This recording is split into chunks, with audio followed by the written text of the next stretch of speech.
Aming pong karaingan ang hinanakit ng mga tao, ng taong sambayanan ukol sa ikapapanatag at kapayapaan ng ating pong bansa. Magkaisa na po sila para magkaroon po ng tamang desisyon, tamang pamumuno sa ating bansa sa ikatatatag ng ating pong lipunan. Pinaglaanan talaga namin ito ng time, siyempre, dahil gusto namin makipagkaisa sa ating pamamahala.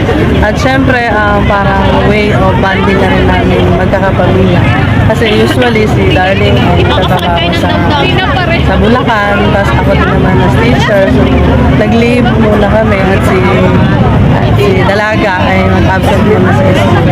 Pinaglaanan po talaga namin ng panahon yung mga ganitong aktibidad para po makiisa po sa panawagan po ng ating pamamahala. Kaya po ang aming mga puso na kami po may nakikiisa sa mga ganitong panawagan po ng ating pamamahala.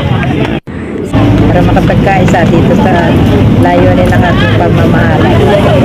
Aming pong karaingan ang hinanakit ng mga tao, ng taong sambayanan ukol sa ikapapanatag at kapayapaan ng ating pong bansa. Magkaisa na po sila para magkaroon po ng tamang desisyon, tamang pamumuno sa ating bansa sa ikatatatag ng ating pong lipunan. Isang kabataan po na naghahangad ng magandang ikabubuhay. Mas marami pa po siguro na dapat asikasuhin yung ating bansa.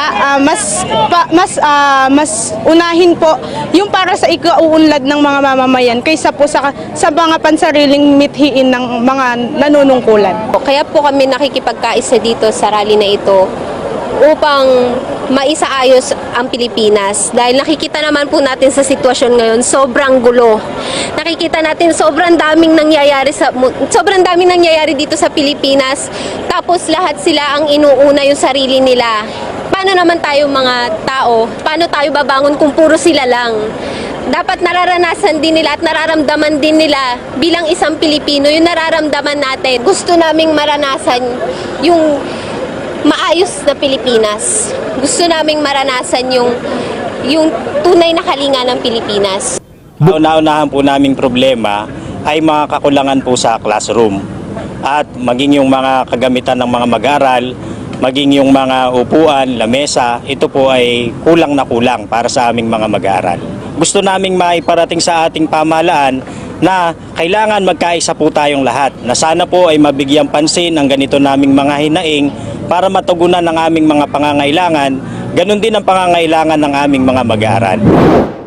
Marami po sa ating kababayan ang nakikiisa rin sa paraang nanonood sila sa kanilang telebisyon, sa kanilang computer monitor o cellphone o anumang gadget na gamit nila.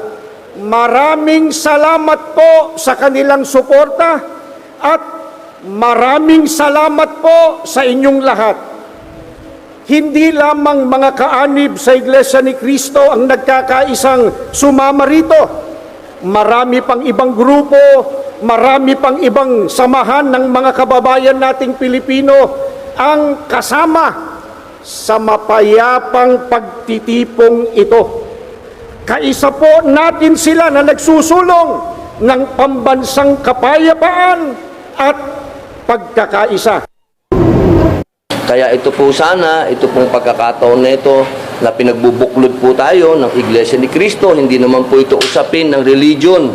Ito po ay sama-sama tayo bilang mga Pilipino. Nandito po ako bilang isang Muslim. Ako po ay sumusuporta sa hakbangin na ito. Panahon na po para tigilan na po natin ang napakaagang politika. Pinasalamatan ko po Iglesia ni Cristo dahil sa gawaing ito na napukaw sa kaisipan ng ating mga kababayan ang pangangailangan na magtulungan. Nandun nakasalalay yung pagsulong ng ating bansa.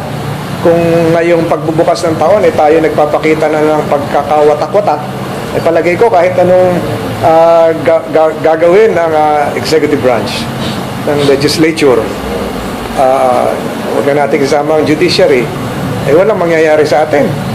Diba? So, dapat siguro talagang magkaugnay-ugnay.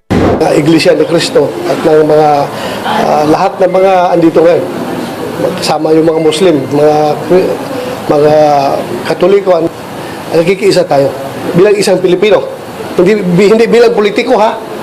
Hindi bilang politiko, bilang isang Pilipino na umaasa na magkakaroon ng peace sa ating bansa. Ever since, ang stand ko po, kapayapaan, para makatrabaho na tayo.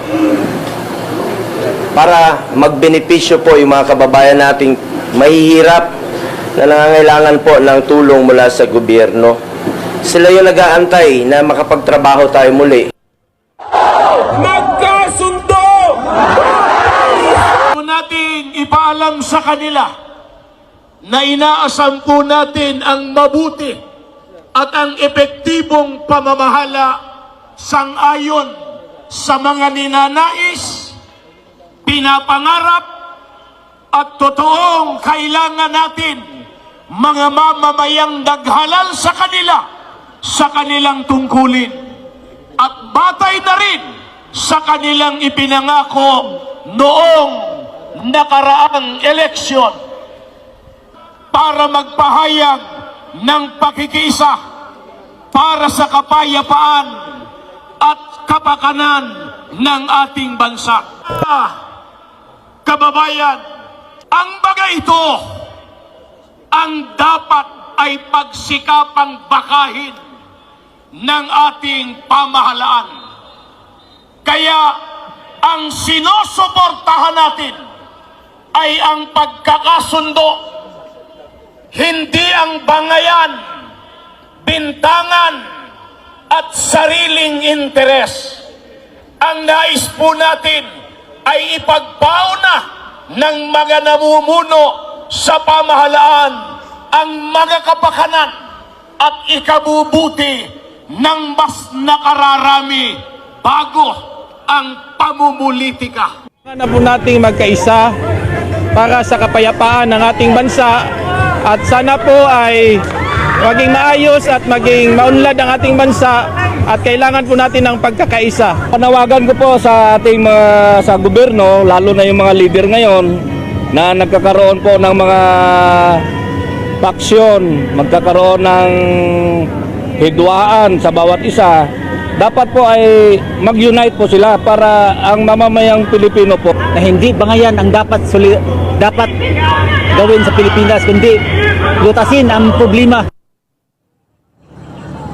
Nagpapasalamat ako sa ating mga kapatid sa Iglesia ni Cristo sa inyong patuloy na pagsisikap na maghatid ng pagkakaunawaan at pagkakaisa sa ating mga kababayan.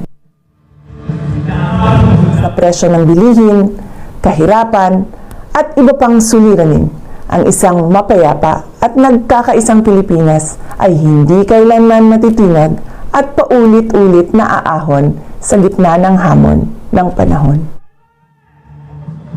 Bali, nag-deploy tayo rito ng 230 na personnel for PROC. So, nag-deploy tayo ng 2 ambulansya with crew. Tapos, meron tayong rescuer, isang rescue truck with crew din. Then, ang admin personnel natin, i-utilize natin as quick response team. Total of 12, then meron tayong original na response team na 15. We respond of the call because it is our national call for peace. Hindi po kami taga-INC po.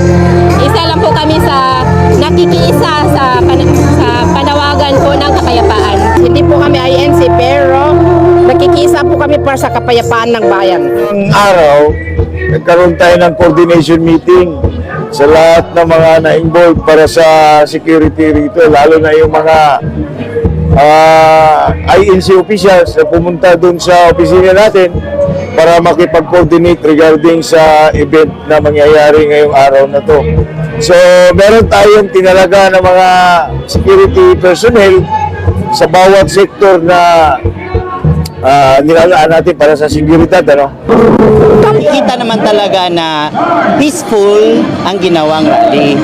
Iba yung rally ng mga ginagamit nating third progressive group, no? Kasi may mga sigawan. Ito, pagpasok natin sa entrance, yung mga mukha ng tao, walang problema. Hindi naman gusto ng gulo. Ayaw naman ng away.